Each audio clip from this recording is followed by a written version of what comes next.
Hi, I'm Vincent, and I decided to make a video on what I've experienced living in Canada. Like, I've lived in Canada all my life, but things I've experienced in my life while living here, I've experienced a lot of racism. A lot of people don't believe me. I've had a lot of trauma in my life because of this stuff. So, I wanted to talk to you guys about it and just see what the responses are. Just letting you know, not all of Canada's like this. This is just the part where I live in. It's mostly white. There's a few black people, but they're really mixed.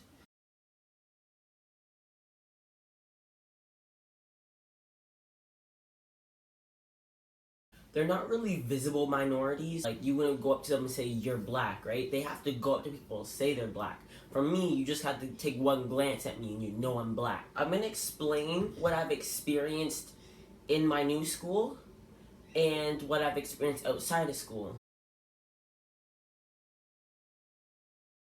Every day I experience something. Like, somebody call me the N word, call me Tyrone, grape juice. I'll go into the washroom, somebody will call me something. I'll walk down the hall, somebody will call me something. In classroom, somebody will say something. Friends don't say anything. My friends, most of my friends are bystanders. They see this and they don't do anything. So I have no choice but to stand up for myself, and that's hard when everybody else is on their side. I've been to school for only 8 months. And for all the racism I had in half of those years I was in elementary school is put into this 8 months. That's what it feels like, but it's been way more. I've been called the N-word way more times. Been called the N-word maybe about 5 or 6 times, and I had people say it not to me, but just say it about 10 or 11 times, and that's just in this 8 months. And that's not a lot. I would probably get called the N-word once or twice a year in my grade school, but now I'm getting it a lot. My parents have been telling me that high school would be way better, and I've been good with handling bullies. I deal with bullies all the time. People come to me to deal with their bullies, but when it comes to this, it's like everybody's the bully in this school. You get stared at all the time in the school. I get stared at all the time. And it's become a normal thing in my town to get stared at. Like, you walk down the street, you get stared at. In this school, I've been stared at so many times. Even elementary school, little kids will stare at you. But in this school, people will stare at you still, and they even like whisper things behind your back. It's kind of difficult for me to handle this when not all my friends are on my side. Everybody's on the opposing team. Now here, I'm going to talk about what's been happening in each grade, basically. This is in elementary school, so I'll show you what the list looks like in a second. But here is what has been going on in elementary school. This is not everything. This is what I can remember. From kindergarten to grade 3, kids have been afraid of me. I've been asked if I knew Usain Bolt, which was very common for me. People have asked if I knew Usain, which I don't know what they were talking about. I thought they were talking about Usain, like, have you seen? It's just a bunch of grade 8s coming up to you asking questions because they knew I was Jamaican. So they just asked that, and they knew Usain Bolt was Jamaican, so they come and ask me. I've been called dark chocolate so many times, and people asked me if I bit myself if I would taste like chocolate. And I was like, no. I was told to sit in the back of the bus. And this little kid told me I should sit at the back of the bus. This is when we were learning about Rosa Parks. And so when they were saying the black people sit at the bus, he was thinking about me and thinking I should sit back there. I've been asked why I was black. That is a question you get so often. I still get it to this day. Little kids come up to you and ask why you're black. Sometimes you're like, okay, they're little kids, so you know they never seen a black person. That's the thing, though. You go to Hamilton, it's like common, you see black people. But here, it's like they've never seen a black person in their life, so they see me and they ask why I'm black. So, it's kind of sad. Because these people have not seen black people in their lives. Little kids have never seen black people in their lives. That's kind of sad. That's like saying you've never seen a tree. That's just like literally what it is. I've been told I look like and smell like hot chocolate, which everybody knows I don't smell like hot chocolate. And kids would purposely sit behind me to pull my hair. When I was little, I had braids, and I'll put up a picture for you. So I had braids, and they were bouncy, so I could you could pull it, and that's just my hair type. You could pull it, and then it would spring back up. All the kids in kindergarten would sit right behind me to pull my hair, and it's only my hair. It's only African American hair types that will do that. The teacher would even yell at the kids, "Oh, stop sitting behind Vinny to pull his hair." And I'm like, I'm fine with it. It attracts attention, right? So I was okay. Now it's just a little uncomforting when people touch my hair. And that's what's been happening the whole time. So that's not just everything. Grade 4 to 5, it wasn't as bad. But you still got the little kids asking why you were black and you look like chocolate and stuff like that. Those are the 2 grades I was bullied a lot. I was bullied for being black. So that's kind of the year where I learned how to defend myself. So I could stand up for myself. It was like a lot of bystanders. I wasn't thinking about bystanders. I was just thinking defending myself. But my teacher kept calling me a tattletale. I was being bullied and the teacher kept saying, "Oh, stop being a tattletale." Now I wasn't being a tattletale. I got through that. I've been called the N-word. That's where the N-word started popping up more often. When I was in kindergarten, that didn't happen. These kids were telling them not to be my friend. And my sister's friend, because we were darker, that was surprising because it was going around. No, that's the kind of reason why little kids would come up to me and they would walk right away. Grade 6 to 8 was when it started popping out. The N-word was totally there. Kids were not afraid to say it. Grade 6, I got it once or twice. I can remember the one time, though, but I can't remember the second time. So once. 7, I got it twice, and I got it once, and the kid got suspended. But then I remember another kid said it. And then grade 8, I got it. I think it was once. They don't understand what it means, so they just say it. It was hard. So I'm asked if I was African. You see like posters and you'd see black people in the poster and they would ask, "Is that your family?" And that's so common though. You get these things and you just get used to it. This is what the list looks like. That's it. And now what I'm about to show you here is grade 9. You compare the list. This is all what I've experienced so far, and this is all everything on this page is what I've experienced in elementary school. This list is basically longer than this. I have been spit on, and that was in the hallway when I was walking down the hall. I'm walking down with my friend, and I look this way, and I'm talking to her, and then I feel something wet right here. Maybe I spit on myself or something, or I spilled water. I don't know. I don't think I spilled water. I didn't even have water in my hand. So I look down and I see like a glob. It's like a huge glob of saliva. And I think it thought somebody spit on me because I look back and you could see somebody like you see when you look back, somebody was looking at you, but they looked back really quick. Spit on me and I dried it off and everything. I had to go the whole day with that shirt on, so it's kind of gross. But yeah, the teachers nobody's figured out who it was yet. It kind of feels like they just let it go. Somebody asked somebody if I was African, and then that person came to me and told them that they asked. So, I'm not African. People make so many racist jokes. That's the thing. People make jokes all the time. Just some of the jokes are kind of hurtful. One kid said the N-word in the gym. And I had a supply that day. The teacher the teacher said, "No profanity." So I was like, "Okay, no profanity, we good." The guy's like, he goes up and he's throwing the dodgeball and he's like, "I got you, beep." And I was like, "Eh." And I look back at him. I'm like, "Excuse me, you can't say that up in here." But I didn't say anything. I was just in my head. The teacher just goes like this. "Start!" And I'm like, "Start?" Of course I got nailed in the face. This kid, which I'm not going to say the name, he put a racist name, so he said your local N-word. And he put my picture on there.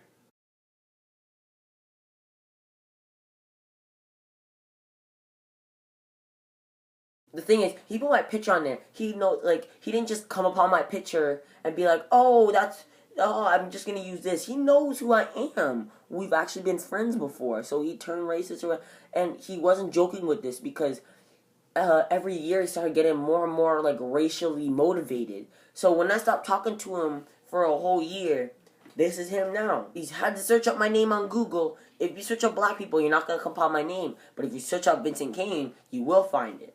And you'll find the exact one he put on there. This one kid says "my neighbor" every time I walk by him. And the one day he said the N-word. Then when I was in the bathroom, this guy called me Tyrone. Then I've been called LeBron by these grade 12s. I've been called The Weeknd whenever I put my hair like this. Just like this. Like, I like this hairstyle. Like, I don't look like The Weeknd. People call me the N-word in the hallways. I've heard that word so many times this year. We were watching a video, and it was just a video, just a normal movie. There was a few black characters in there, and the kid said, "Is that my family?" And Like, I got used to that stuff, but that's just hurtful. Like, you see a black person, the first thing you think is me. Oh my gosh. Teachers ask me when I moved to Canada, do I not look like I'm from here? It's the teacher. Hey, buddy. How you doing? I'm good. How are you? Good. My name is Miss Patricia. When did you move to Canada? Really? Did she just say that? Yes, she did. Well, people ask me that all the time when I moved to Canada. I told that my hair was ugly, and to me, like, my hair is everything. I'm not straighten my hair or anything. I love my hair the way it is, but this is when my hair was shorter, like it was like way shorter, and it was kind of really fuzzy. People used to say it was ugly, and I was kind of hurtful. They wanted my afro back, but when I had my afro in grade 8, the last time I had it was in grade 8, and so many people threw rocks in my hair. So I would comb my hair at the end of the day, and rocks would be falling out like crazy. Kids would grab my hair, and it was everybody, even the teachers would ask to touch my hair. That's the thing, like every teacher. Teachers and students asked me if I play basketball, and I was like, no, I don't. What would make you think that? And he's like, just wondering, just the way you're dressed and the way you look. How do I look? The one kid called me Vincent Company. I didn't get what that meant. It was all first semester. I didn't get what Vincent Company meant. So I was like, okay, whatever, because of Vincent, like the same name. I asked him, why do you call me Vincent Company? And he said, because you look like him. So I look on there, and it's this African American male. He's got a bigger head. But he says I look like him because I have a big head. And then he wouldn't say the other reason, but it's because of this. It's like every day I experience something. So, like, there's not one day where I don't experience something. Sometimes it could be as simple as somebody staring at you, or something as harsh as kicking you out of the store. I've been followed around the store 3 times, and I've been with my cousins and my friends, and we've been going to the store, and people have been following us. And I knew they were following us not just because we were kids. There's kids running around the store. And we weren't running, we were just walking. There were so many kids in that store that day. And they weren't just following us because we were another group of teenagers. They were following us because we were black. There was other kids in there. There was so many. There's about 10 or 11 of them in the store. We were being followed. There was one time I was standing beside the girl that was behind the girl that was following us. My cousin, who had dreadlocks as well, he was walking behind her. He walked right behind her, past her. All the other kids in this store were white. She was helping the group of white kids get the slushie. I was right here, she's right here, and my cousin's right here. He walks through in front of me, but behind her. And as he walks by, she glances, looks at him, and like does like a triple take, and then keeps like looking back to see him. And I knew right away that it was because we were black. I went up to her and I said, I know you were following us, and I don't appreciate that. I came into the store to buy something, and you treated me like an animal. You could see she's going, I didn't me? No. I went to who was the dad, which was the guy that owned the store, and I said, look, she followed us. And he said, no, she's just making sure the freezers were closed. I didn't believe it for 1 second. You get stared at every day. That's the thing, and I already said that. You get stared at. And it's just because you're different. Especially when I had my afro, people would stare at me a lot. It's just because you're different. So people are going to look because they've never seen anything like that. But that's the thing. There's black people in the world, and you haven't seen one in your life. This happened 3 times. We weren't served in stores. We went to the restaurant, and I'm not going to say the restaurant, but we went and they didn't serve us. We sat there for 3 hours watching people go in and out, in and out. There's a group of 7 of us who were waiting for a 7 table. There was a group of 7 of teenage white kids that walked in, and they were like 17, 18, and they walked in. There was an empty table, and we're like, okay, we're going to be served first. We've been sitting here for 3 hours. We're ready to get our food. As soon as we got up getting ready, and then the white kids went and sat right in our table we were supposed to sit in, and they were supposed to give us that table, so they gave them that table even though we've been there longer. We talked to one of the guys, and we said, can we see your manager? And he said, okay. We waited 20 minutes, he never came back. So we left. I get yelled nigger by people on the street, and it's kind of hurtful because they don't even know the meaning of that word. That word has so much hatred, and that's the last word some black people heard before being lynched on the street. And that hurts me to see these people use that word like saying hat or saying and or like. They use that word like it's nothing, like it has no meaning. And for them to even use that, even when my cousins use it, I pretend like I don't care because they're my cousins. I can't be yelling at my cousins. But when it's other people, it's like, really, even I heard a little kid say it the one time, and I literally went up to him. He was trying to be funny, and I said, "Don't say that again." And he knew I wasn't joking when I said that, so he never said it again. But oh my god, that hurts me so bad. I was asked if I was African a bunch of times.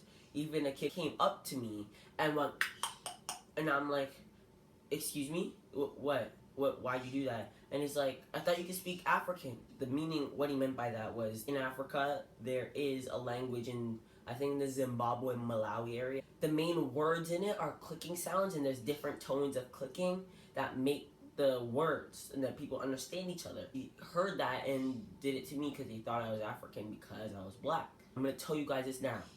Just because somebody's black does not mean they're African. I've been harassed online. Like, this isn't over my years. Like, a few of them happened just like a few months ago. One happened in like grade 6. I was told to go back to Africa. Bullies and just random people on the street. They told me to go back to Africa. When I went, we have a fair in our town. It comes once a year.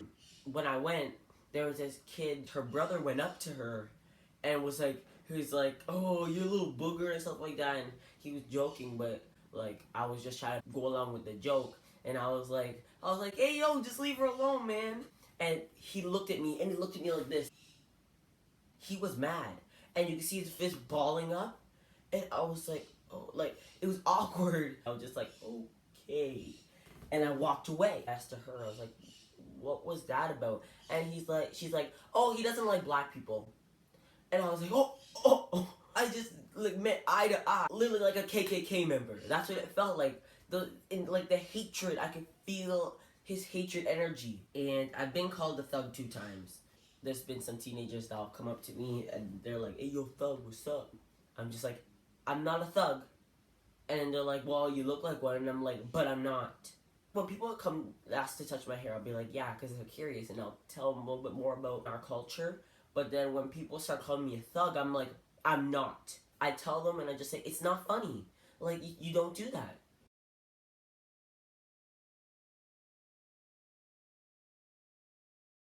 I was called a monkey when I was streaming. So I was actually getting a lot of views. I got 512 views on the one, which I was really excited.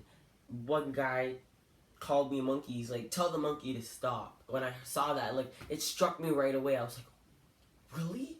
Like, he said that.